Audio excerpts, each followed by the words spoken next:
Bonjour tout le monde, j'espère que vous allez bien, j'espère que vous vous portez bien. Nous sommes le 1er décembre 2022, nous entamons un nouveau mois. Oui, le dernier mois de cette année 2022, une année chaotique, une année très compliquée, une année qui restera dans l'histoire de l'humanité comme l'un des virages les plus complexes, comme l'une des années qui nous a réservé plein de rebondissements qui finiront pas de marquer l'histoire de l'humanité. Je pense que cette année 2022 sera un marqueur important dans l'historiographie lorsque les historiens essaieront de réécrire l'histoire du monde. En Algérie, il s'est passé beaucoup de choses.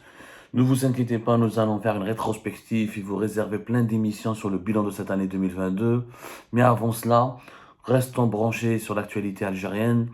Un événement qui peut-être est passé inaperçu ces derniers temps, et qui a donné raison. Cet événement vient encore une fois donner raison aux analyses que nous avions faites, aux révélations que nous avions faites. Il s'agit du groupe Civita des Saad Rabrab. Le groupe Civita des Saad Rabrab qui était blacklisté à l'époque de régime Bouteflika. Monsieur Saad Rabrab qui est devenu l'opposant milliardaire, qui a même financé Monsieur Général Ali Rderi et sa candidature aux élections présidentielles de avril 2019. Il y a eu le Hirak, il y a eu plein d'événements. La candidature de l'RDR est tombée à l'eau et l'RDR a fini par être emprisonné dès la fin de l'année 2019. D'ailleurs, l'RDR a été totalement abandonné par Brab. Plus personne ne parle de lui, meskin. L'RDR qui reste un mystère. Reste un mystère. حنا هضرنا عليه وقلنا وعلاش شنقريحة ne veut pas qu'il soit libéré, etc. On va pas parler de l'RDR aujourd'hui, ni de son affaire. On va parler du groupe Civital. Le groupe Civital Yajmaa, qui est redevenu très fréquentable par le régime et qui est devenu qui est redevenu le plus influent en Algérie. Et tous ces projets se débloquent les uns après les autres. Et oui. Rappelez-vous ce qu'on a نقول لكم احنا في Algérie. قلنا لكم باللي يا جماعه récemment نعطيكم la date. قلنا لكم باللي juste après la visite d'Emmanuel Macron. Voilà, c'était le 29 septembre 2022. Et le 27 septembre 2022, nous avions consacré deux émissions, le 27 septembre 2022 et le 29 septembre 2022. Nous avions parlé comment le Brab a été réhabilité par le régime algérien à la suite de la visite d'Emmanuel Macron en Algérie et, à la fin du mois d'août 2022. Et nous avions expliqué que tous les projets les plus importants du groupe Cévetal vont être réhabilités, vont être débloqués.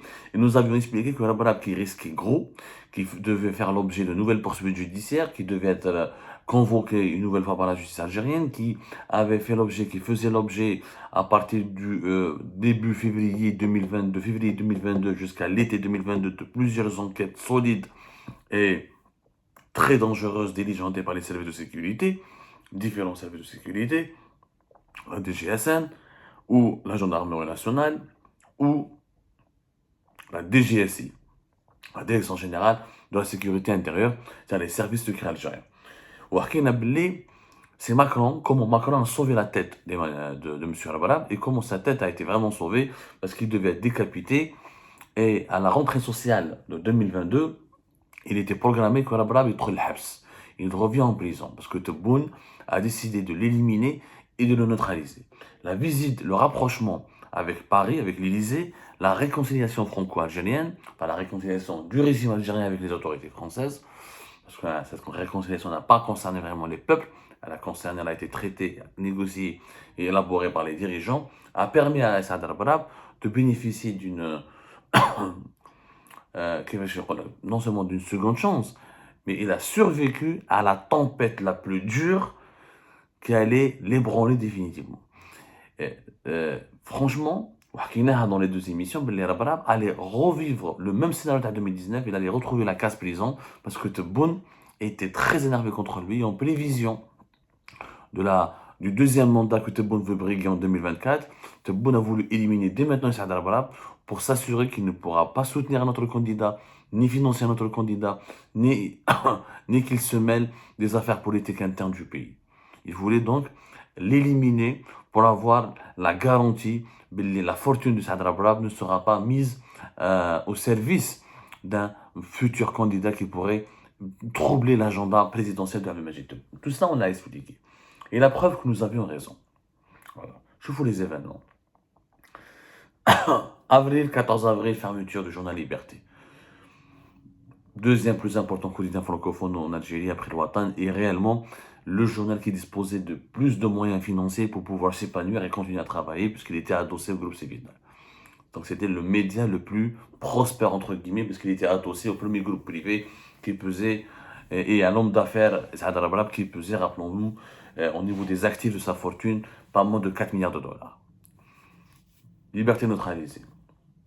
Le 30, vers la fin du mois de juin 2022, le 30 juin, le 22 juin, Rabrab annonce sa retraite, il prend sa retraite, et le 30 juin, il prend définitivement sa retraite. Ça, c'était le premier plan qui est entré dans le cadre des négociations franco-algériennes pour sauver la tête de Rabrab. Donc Rabrab a été instruit de partir.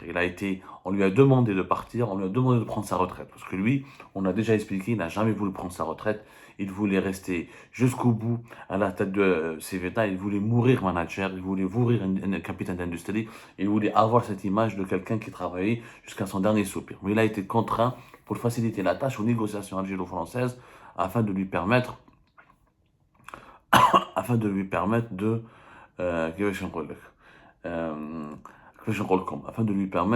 d'éviter tous les problèmes, toutes les embûches ou toutes les poursuites judiciaires que Tebboune allait lancer, que Tebboune avait ordonné de lancer contre le patron de Civita. Calme, déjà Macron, fin août 2021, 24, 25, 26, 27 août. Au préalable, beaucoup de négociations entre les deux autorités des deux pays.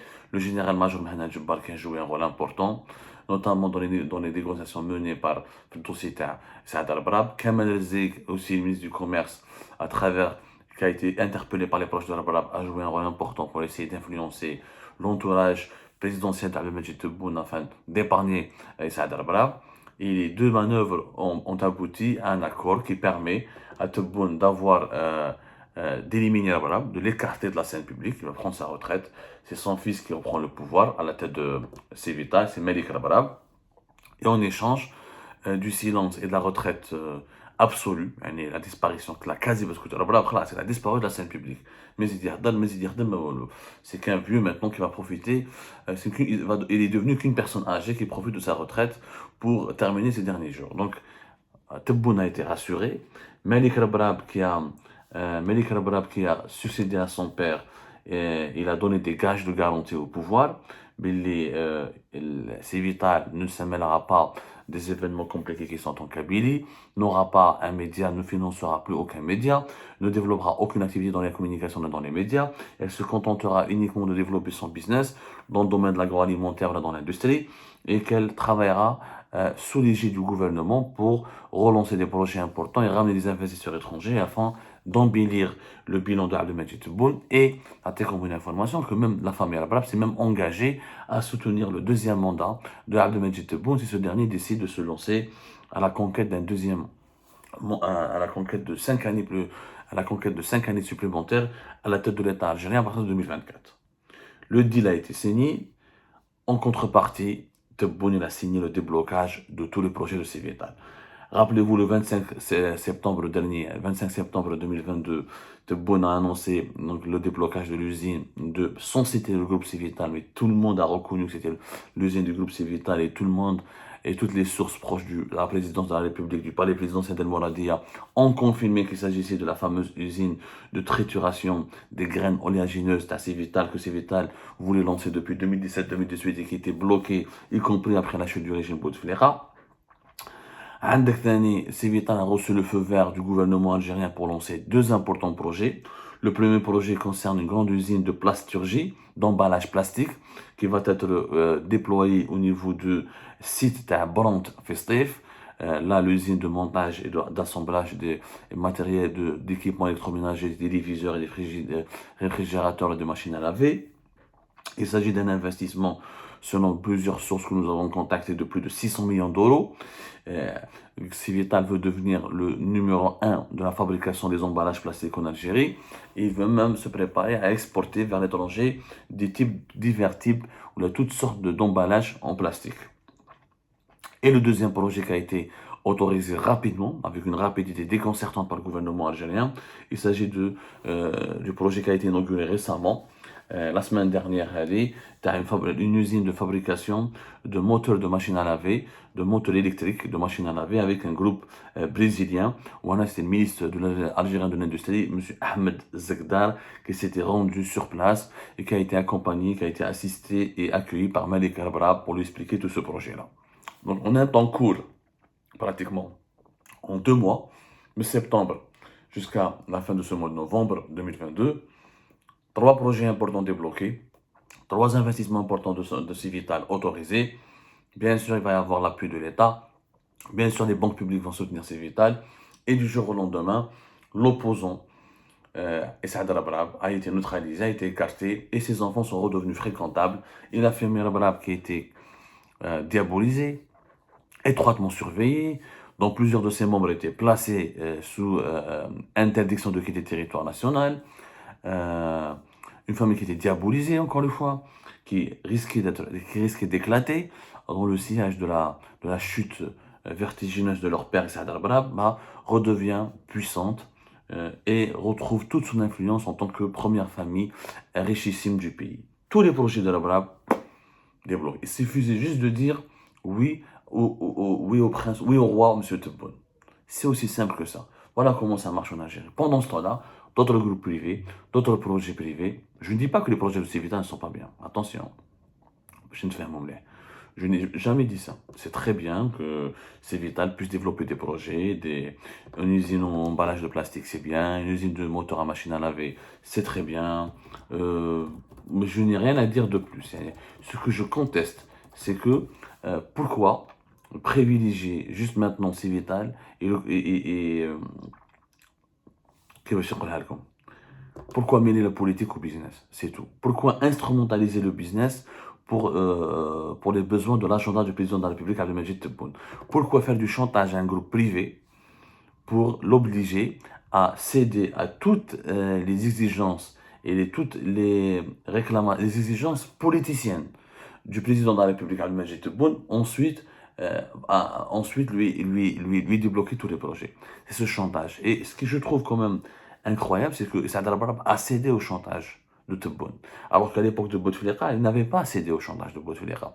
Et qu'à l'époque de Bouteflika, Rabrab s'est présenté comme le père de l'opposition, comme le symbole de l'Algérie intègre, comme l'homme qui refuse de se compromettre avec le pouvoir politique, comme le défenseur des droits humains.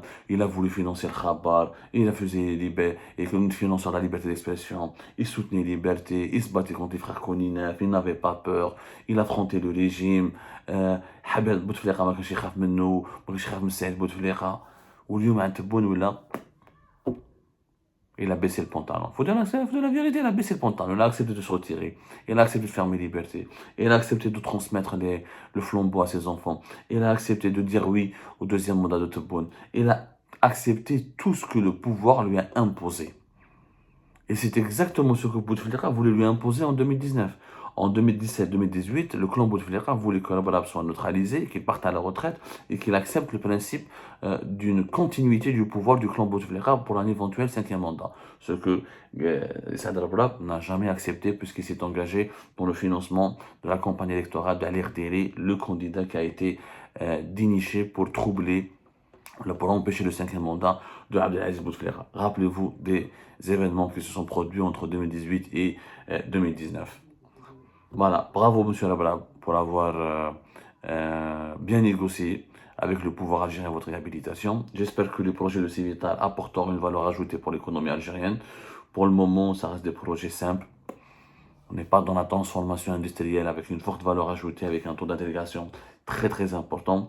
Mais bon courage pour les employés de Civital. Et on a compris aujourd'hui que l'économie en Algérie est une affaire de politique. C'est tout. Que la création de richesses, la création des emplois n'est pas possible et ne sera pas possible tant qu'on ne caresse pas dans le sens du poil le décideur politique, le raïs, tant qu'on ne fait pas de la chita, on ne pourra pas faire du business en Algérie. Et ça, c'est très dangereux. Ça signifie que la liberté d'entreprendre n'existe pas dans notre pays, que l'économie est encore structurellement dépendante du pouvoir politique et des humeurs des dirigeants politiques. Et ça, c'est le symbole parfait des pays sous-développés.